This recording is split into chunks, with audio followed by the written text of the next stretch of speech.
예술 역사를 만들다 삼앤드 민키. 5장, 중세 십자군과 고딕. 기괴한 혹은 성스러운.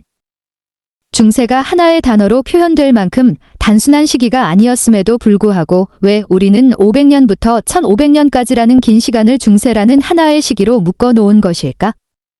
그것은 이 시기를 관통하는 가장 중요한 하나의 정신적 원동력이 존재하기 때문이다. 그것은 바로 신앙이다. 우리가 중세라고 부르는 시간 대략 500년에서 1500년 사이에 1000년 동안 유럽의 지도는 교황과 봉건 군주들이 지배했던 서유럽, 콘스탄티노플을 중심으로 한 비잔틴 제국, 그리고 이슬람 왕국에 군림한 이베리아 반도로 나누어져 있다. 이 세 가지 상이한 세계 중에 정치, 경제, 문화적으로 가장 열등한 지역은 서유럽이었다.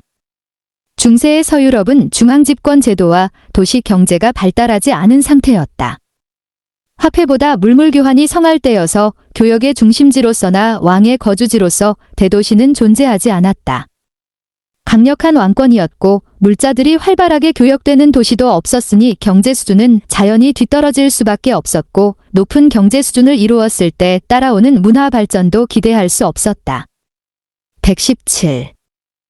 로마 제국이 일구었던 고도의 조직과 기술은 이교도의 유산이라는 이유로 모두 버려졌으며 여러 영주에게 권력이 분산되었던 탓에 호전적인 싸움이 끊이지 않았다.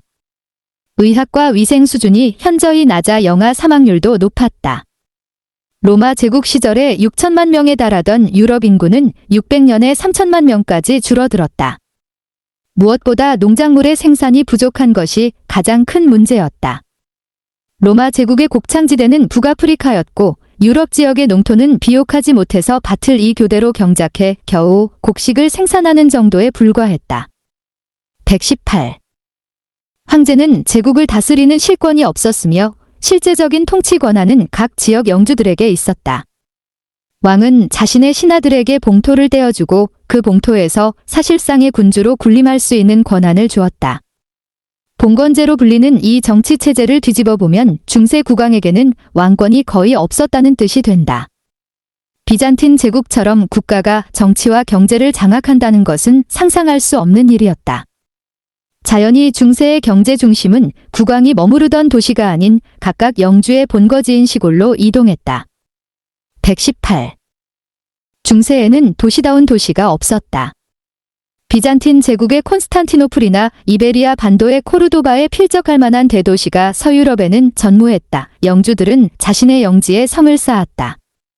중세시대 독일 지역만 해도 8,000개 이상의 성이 건립되었다. 영주들의 자신의 성을 세운 본거지는 부르그라는 지명의 어원이 되었다. 영주와 영주 사이의 봉토 사이에는 황무지와 숲만 무성했고 도적들이 들끓었다. 첫 번째 십자군이 출정한 11세기 말 전까지는 도로망도 존재하지 않았다. 119. 서로마 제국 멸망 이후 기독교 신앙이 중세인들의 삶에서 가장 중요한 자리를 차지하며 예술의 사회적 기능도 함께 바뀌었다. 예술의 미적 가치를 중시한 고대 그리스와 로마인들과는 달리 중세 예술은 신앙을 전파하기 위한 도구로 변했다. 이처럼 중세 예술가는 고대의 예술관과 그 방향이 완전히 달랐다. 120. 중세 화가들이 실력이나 재능이 부족해서 똑같은 그림을 그린 것은 아니었다. 그들은 성경의 내용을 그림으로 설명한다는 목적을 달성하기 위해 누가 보아도 마리아나 예수임을 알 수 있도록 그릴 필요가 있었다. 그림이나 모자이크에서 중요한 것은 공간감이나 생동감이 아니라 신앙심의 고취에 있었다. 이 때문에 중세시대의 화가들은 현실 속 장면을 엇비슷하게 그리려는 시도조차 하지 않았다. 그림이 보여주고자 하는 세계는 현실이 아닌 정신과 관념의 세계였기 때문이다. 121. 수도원은 당시 젊은이들을 교육할 수 있는 유일한 장소였고 거의 유일한 건축 활동 역시 교회 건축이었으므로 장인과 예술가들은 자연히 교회로 모여들었다. 당시만 해도 그림은 건축의 한 부분이었다. 그림은 패널이 아닌 프레스코로 그려지는 벽화이거나 모자이크였으며 조각 역시 건축의 일환으로 여겨졌다. 122. 800년에 서유럽의 통일을 이루어낸 프랑크 왕조의 카롤루스 대제 시절에 일시적으로 카롤링거 르네상스라고 불리는 문이 부흥 시기가 있었다. 중세풍의 그림 스타일이 등장하기 시작한다. 기독교적 색채를 강하게 풍기는 중세 예술의 처음으로 생겨난 것이다. 서유럽의 대부분을 통일한 카롤루스 대제의 군사적 업적을 기리기 위해 일종의 영웅시가 탄생한 것도 카롤링거 르네상스가 낳은 공적이다. 122. 대부분의 수도사들은 육체노동에 익숙하지 않은 귀족 계급의 자제들이었다. 이들은 자연히 농업 등의 노동보다는 필사본 제작이나 수공예 등에 종사하게 되었고, 그 중에서도 성경 필사본 제작과 사파 그리기는 각 수도원이 자랑거리로 삼을 만큼 중요한 일과였다. 123. 로마네스크 양식의 건물 중에서 교회보다 수도원이 더 많은 것은 당시의 신앙생활이 이처럼 수도원을 중심으로 이루어졌기 때문이다. 큰 건물을 짓기 위해서는 서유럽의 기술만으로는 부족해서 비잔틴 제국에서 솜씨 있는 건축가나 장인을 초청하는 일도 있었다. 123. 수도관 부속 학교의 수업은 모두 라틴어로 이루어졌다. 귀족과 성직자는 라틴어를, 일반인은 각자 지역에 따라 독일어나 프랑스어를 사용했다. 교회가 교육을 독점한다는 것은 사상의 자유를 교회가 움켜쥐고 있었다는 뜻과 일맥상통한다. 이런 상황에서 배움이 없던 농노들은 타고난 불평등을 묵묵히 받아들일 수밖에 없었다. 서로 사용하는 언어조차 다른 상황에서 계층 간의 벽을 뚫는다는 것은 누가 뭐래도 불가능한 일이었다. 124. 필사본을 만든 예술가의 개성을 찾기란 불가능에 가깝다. 중세에는 아직 개인에 대한 자각이 없었다. 로마네스크 시대의 수도원에 있던 수사들은 거의 귀족 계급의 자녀들이 자제들이었으나 그들에게도 예술가로서의 자가 나아가 개인으로서의 자각을 찾을 수 없었다. 다른 사람과 나를 분리되어 인식하지 못했다는 것은 중세시대 경제 구조와도 관련이 있다. 중세 초기부터 중기까지를 지배했던 둔중한 교회 건물과 수도원들은 천년경부터 큰 변화 없이 200년 이상 동일한 양식인 로마네스크 양식을 고수했다. 중세 사회는 남다른 개성이나 변화를 유도하기에는 너무도 폐쇄적이고 보수적인 사회였다. 124. 필요한 모든 물품은 각 수도원 내에서 또는 본관 영주의 봉토 안에서 자체적으로 해결되었고, 이런 상황에서는 타인의 물건과 구별되는 나만의 물건을 만들어 스스로를 내세우려는 욕망이 생길 수가 없었다. 이 때문에 중세 초기부터 중세까지를 지배했던 둔중한 교회 건물과 수도원들은 천년경부터 큰 변화 없이 200년 이상 동일한 양식인 로마네스크 양식을 고수했다. 중세 사회는 남다른 개성이나 변화를 유도하기에는 너무도 폐쇄적이고 보수적인 사회였다. 124. 대체 이 중세 중기의 건물들은 왜 이토록 멋스럽지 않고 요새처럼 답답할까? 그것은 당시 사회 자체가 닫힌 구조였기 때문이다. 중세 중기의 서유럽 국가들은 이슬람에 지배했던 이베리아 반도는 물론 동유럽의 비잔틴 제국과도 종교적 갈등으로 인해 교류를 중단하고 있던 상태였다. 동서교역이 두절된 상태에서 낙후했던 로마네스크 시대의 건물들은 더욱 거칠고 둔중한 모습으로 완성될 수밖에 없었다. 125. 중세의 닫힌 구조에 큰 변화의 물결을 몰고 온 것은 십자군 운동이었다. 1095년 교황 우르바누스 2세에 의해 시작된 성지수복 운동 즉 십자군 운동으로 인해 유럽은 서서히 역동적인 변화 속으로 끌려 들어갔고 그 변화는 예술에도 분명한 영향을 미쳤다. 최초의 십자군에 의해 동방의 물품들이 서유럽으로 전해졌고 교역의 개념이 생기며 동서 유럽의 중간에 위치한 도시 국가 베네치아가 무역의 중심지로 부상했다. 127. 십자군 운동과 함께 생겨난 11에서 12세기 변화들은 예술에서 개인의 존재를 부각시키기 시작했다. 그 전까지 아무 감정 없이 마치 왕처럼 묘사되었던 예술을 한층 인간적인 모습으로 묘사하기 시작한 것도 바로 이 같은 변화의 결과물이었다. 127. 중세를 통틀어 미술에서 가장 즐겨 묘사된 장면들은 수태고지, 예수의 탄생, 예수의 십자가 순환, 그리고 최후의 심판 등이다. 특히 최후의 심판은 흑사병으로 인해 많은 수의 인구가 사망하던 당시의 분위기에서 기독교의 천년왕국설이 더해져 한층 인기 있는 주제가 되었다. 지옥의 공포를 묘사하는데 미술만큼 효과적인 방식은 없었고 최후의 심판을 그린 그림들은 인간의 감정을 직접적으로 표현하는데 더없이 적절한 주제였다. 그러나 현실의 순환 그리고 개인의 감정에 대한 자각과 함께 중세 예술은 본격적으로 감각을 받아들이게 되었다. 중세 화가들은 남성의 나체 특히 예술을 나체로 표현하는 것만큼은 마지막까지 승복하지 못했다. 그러나 예수의 순환 특히 성모의 슬픔을 표현한 중세 후기 화가들의 절절한 표현력은 지금 보아도 감동적인 경우가 많다. 128. 중세 사람들이 우리가 흔히 생각하는 것처럼 감정을 느끼지 못하는 사람들은 아니었다. 그들은 다만 뚜렷한 목적을 가진 공공의 물건인 예술에 그 같은 감정을 나타내는 것을 꺼려했을 뿐이다. 누가 뭐래도 고딕 시대의 음악과 미술 그리고 문학은 매우 인간적이며 역동적이고 낭만적인 작품들이기 때문이다. 128.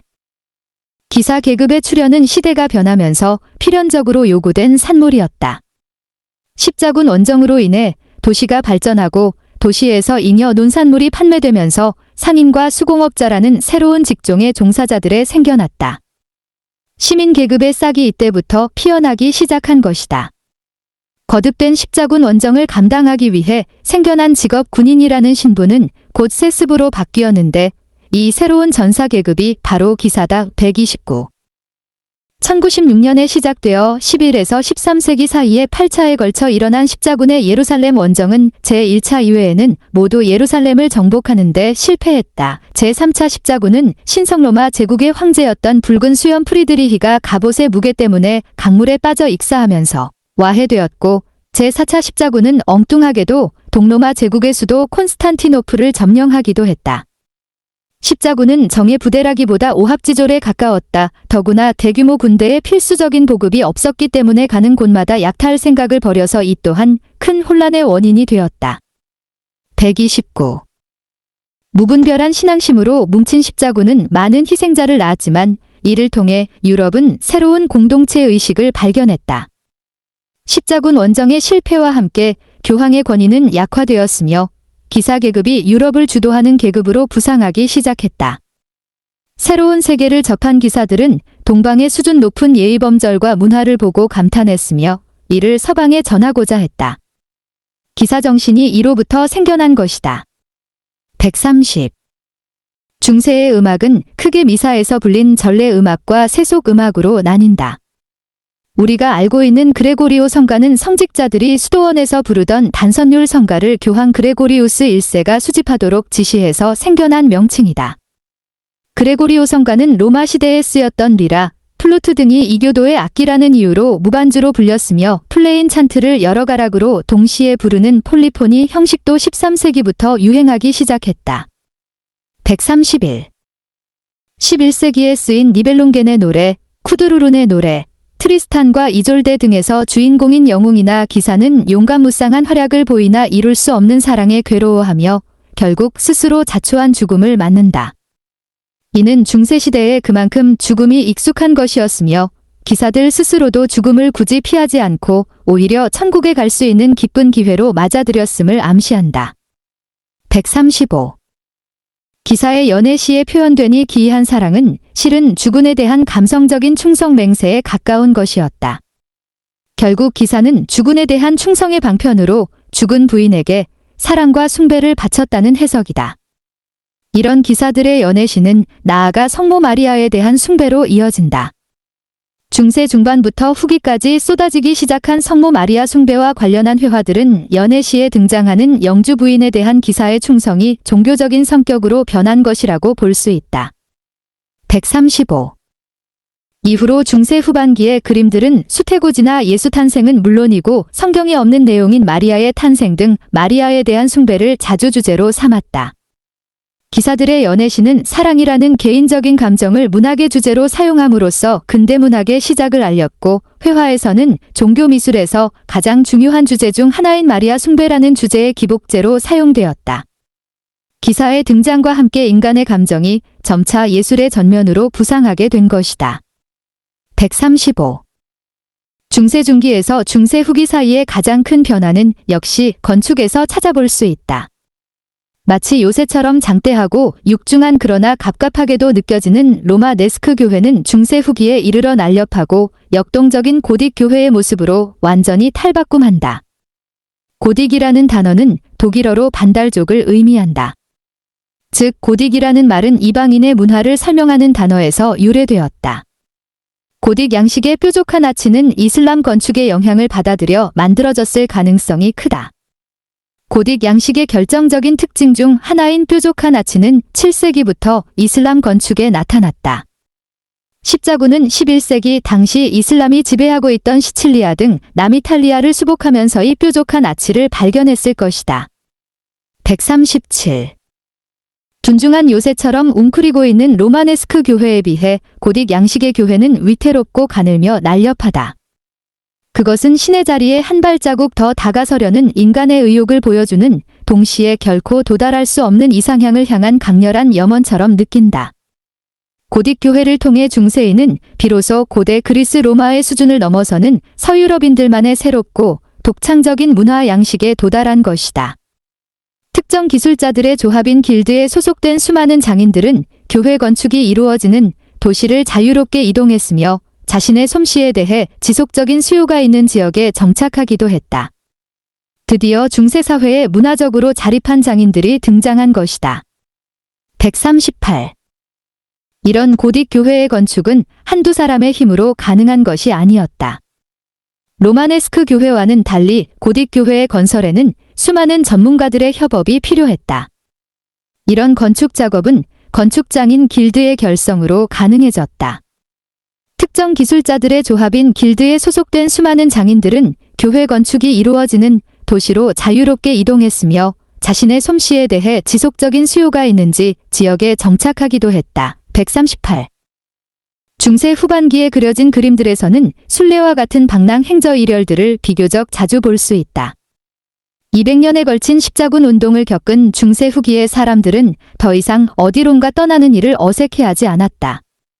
도제는 더 나은 기술자를 찾아서, 수도사는 자신이 원하는 수도원을 향해서, 길드 소속의 직공들은 새로운 건축 사업이 벌어지는 도시를 향해 떠났다. 이런 길을 그린 작품에서 더 이상 정면성의 원리가 적용되지 않는다. 2차원이 아닌 3차원의 공간을 묘사했고 그림을 보는 이들을 마치 환각처럼 그림 속의 길로 빨려 들어갈 것 같은 착각에 빠졌다. 139.